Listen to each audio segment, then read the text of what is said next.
Olá pessoal, espero que estejam bem, que é o professor Cleciano, passando então para deixar conteúdo da semana relacionado à Olimpíada Brasileira de Língua Portuguesa, tá certo? Como vocês bem sabem, nós estamos estudando o gênero textual crônica, será o texto, o gênero que será cobrado de vocês na Olimpíada, tá certo? E também nas atividades, nas avaliações na escola. Espero que estejam bem e que logo possamos então estarmos presencialmente. Então, essa que passa agora é a quarta oficina e a ideia é que nós vamos ver como as figuras de linguagem são utilizadas dentro do texto do gênero crônica, tá certo? Então, a gente vai falar um pouco sobre as figuras de linguagem, então vou passando aqui algumas para vocês terem noção. Esse conteúdo foi enviado para vocês, vocês devem ler, analisar, estudar as figuras que nós apresentamos aqui para vocês. Vocês vão receber, vão ler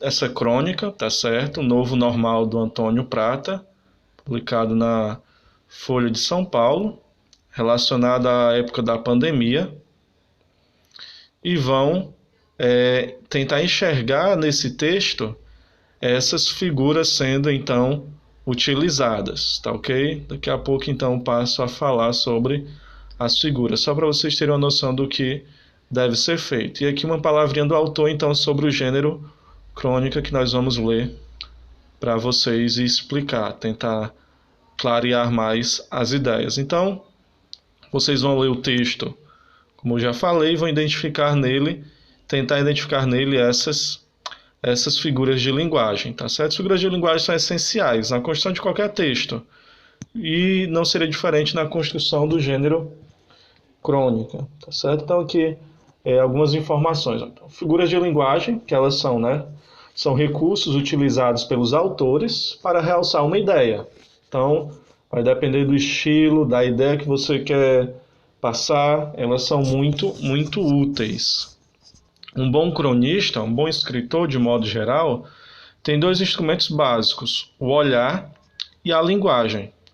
Com o olhar ele reconhece o acontecimento, o momento que merece ser preservado, o qual outros nem notam. Com a linguagem retrata a situação e as figuras de linguagem o ajudam a fazer isso com sucesso. Então, como vocês bem sabem, a crônica ela está muito voltada ao cotidiano, aos eventos do dia a dia, tá certo? Então, o olhar do escritor diante dos acontecimentos é muito importante. E as palavras, a linguagem, dentro da linguagem, as figuras de linguagem que ele utiliza, vai realçar, vai demonstrar, vai mostrar às pessoas como ele tem enxergado de um modo diferente os acontecimentos cotidianos. Então, esse olhar apurado, uma linguagem clara, direta, de fácil acesso, contribui para a comunicação então escrita da crônica, tá certo? Então algumas figuras de linguagem aqui, ó. Então nós temos a comparação, expressão de termo comparativo, quase sempre acompanhada da conjunção como. Então, faço versos como quem chora, de desalento, de desencanto. Verso aqui então do Manuel Bandeira. Então perceba como ele está comparando os versos, a maneira como ele faz versos, como uma pessoa que chora, né, de desalento e de desencanto. Então, comparação sempre vai vir, muito na maioria das vezes, quase sempre é acompanhada da conjunção como. A metáfora é uma espécie de comparação, então a comparação mental ou abreviada, em que prevalece a relação de semelhança. E na metáfora não é utilizada a conjunção como. Então, vai haver uma aproximação entre elementos distintos, uma comparação, uma espécie de comparação, como ele diz, né? Comparação mental ou abreviada. Então, aqui, ó. Na sua mente povoa só maldade.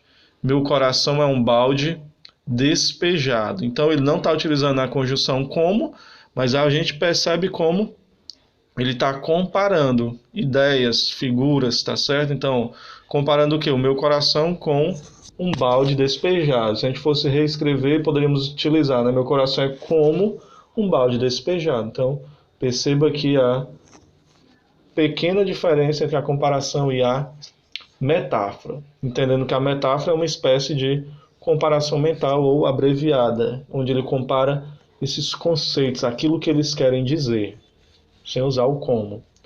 Aí nós temos a catacrese, que é a metáfora que caiu no uso popular, corriqueira, muito comum. As pernas da mesa estão bambas, né? Eu vou dar uma mãozada no pé da orelha. Então, é quando você utiliza, ó, quero morar no coração da cidade, né? Esses elementos humanos, né? Para se relacionar a partes, a objetos, a coisas, tá certo? Então, deu no rosto da bola, né? Quando o jogador chuta bem a bola bem no meio, né? No rosto da bola. A bola não tem rosto, mas você pega uma parte humana, né? E utiliza em um objeto. Né? Metonímia, designação de um pormenor pelo conjunto de que se quer falar. Então, você vai pegar o todo para se referir a uma parte. Por exemplo, ler Clarice Lispector, autor pela obra, né? Aqui, ó.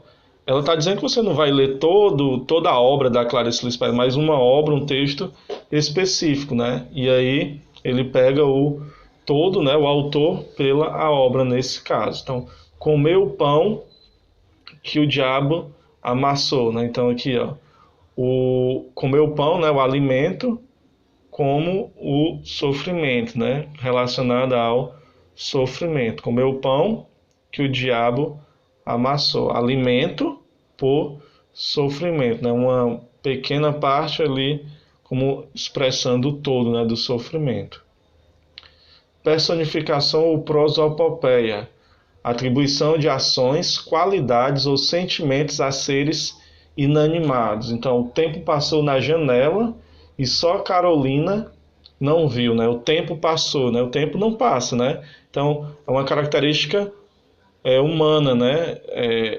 A um ser, a uma coisa, a um substantivo aqui concreto, né? A uma ideia, né? Ao tempo. Então, a ideia de o tempo passando pela janela, né? Então, a personificação, né? Ou prosopopeia, atribuição de ações, qualidades ou sentimentos a seres inanimados, né? Hipérbole, acho que a gente utiliza muito, né? Esse afirmação exagerada, né? Tô morrendo de fome, falei 1000 vezes para você, morri de estudar para o vestibular. Essa forma exagerada de se falar.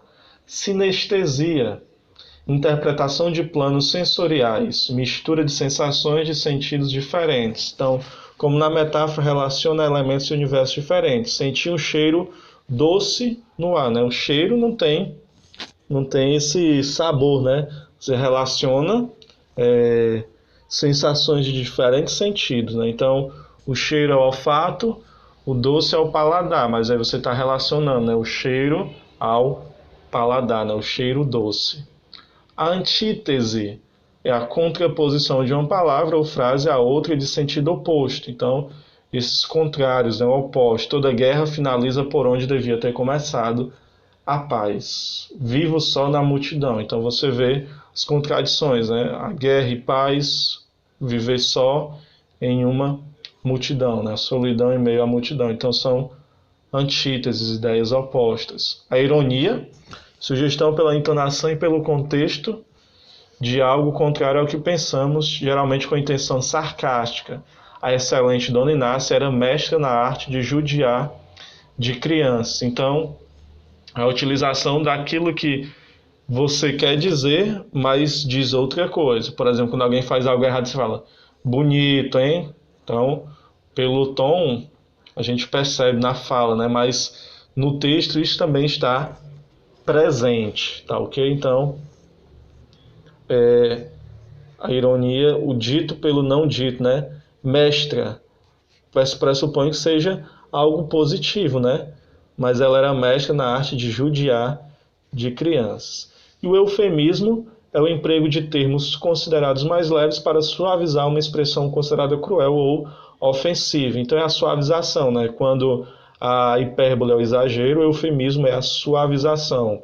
Foi para o céu em vez de morreu. Então, ao invés de você falar que alguém morreu, Você disse que ela foi para o céu, partiu dessa para uma melhor. Então a suavização aí da ideia, né? De estar forte em vez de estar gorda, né? Você vai se referir a uma pessoa, você fala, ela é fortinha, tá certo? Ela é uma pessoa forte, para não usar a palavra gorda. Ou quando a pessoa é muito magra, você fala, ela é esbelta, né?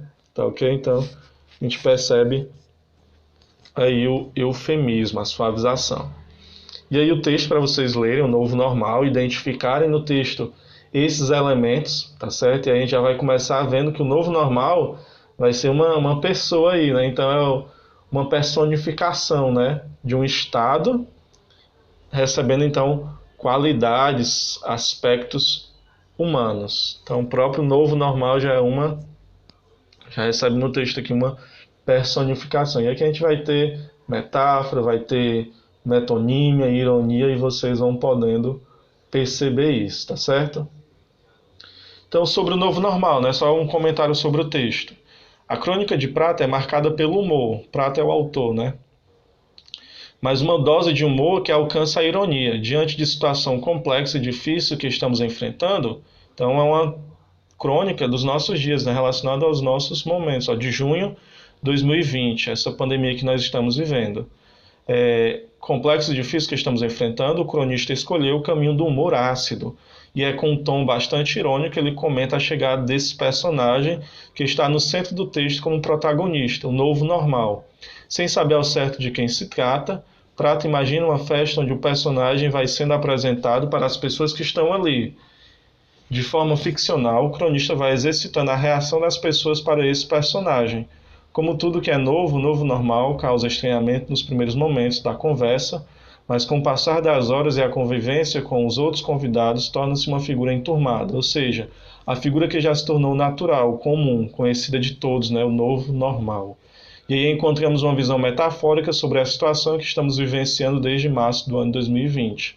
A crônica está estruturada em diálogos, os quais, diferentemente de um texto corrido, nos contam uma história por meio de frases que os personagens trocam. É essa troca de falas que vai construindo a sequência dos episódios, até a hora do término da festa, em que todos já super amigos saem festejando e cantarolando por uma das principais ruas de São Paulo. Ao usar palavras comuns às conversas e leituras do dia a dia das pessoas, o texto tem fácil leitura e comunicação, que nos mostra que o autor escolheu essa seleção de palavras para deixar o texto fácil de ser compreendido, num papo direto e reto com o maior número possível de leitores. E a gente vai ver como, por meio desse diálogo, ele vai construindo então o seu texto, né, que é de modo bem comum, né, corriqueiro, para que seja fácil e acessível a todas as pessoas que forem ler. Então, ele comenta aqui um pouco sobre a crônica. Acho que a crônica é uma espécie de lupa que você coloca em um assunto, e qualquer assunto que você olhar com uma lupa é interessante. Consigo ir puxando esse fio para ver aonde ele leva. A crônica é um exercício livre de escrita. Você não precisa de uma história. Uma das graças de escrever é ver onde aquilo vai dar. Muitas vezes também a crônica não nasce de algo vivido, melhor dizendo, né? Às vezes eu crio uma situação, um encontro com uma pessoa, um vizinho. A crônica não é um relato fiel. A situação que eu estou dizendo que aconteceu muitas vezes não aconteceu, é ficção. Okay? Então a ideia é que aquilo poderia acontecer com qualquer pessoa. São os elementos corriqueiros da vida, né? Mas não necessariamente você precisa ter vivido. Você utiliza a imaginação para mostrar e demonstrar como se você tivesse, então, vivido. Tá certo, pessoal? Então, espero que vocês cumpram a atividade e aí espero receber o feedback de vocês. Tá certo? Até a próxima. Fiquem com Deus.